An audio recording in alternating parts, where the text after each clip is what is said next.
मन्नू, क्या तुमने कभी सोचा है कि ये परिंदे सारा दिन इतने खुश क्यों रहते हैं?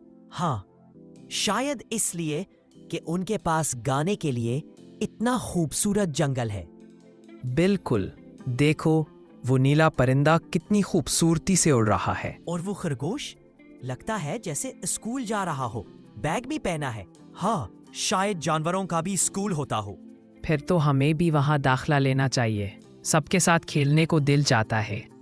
लेकिन एक बात बताओ, इतना अच्छा मंजर है, फिर भी किसी ने चैनल को लाइक और सब्सक्राइब नहीं किया।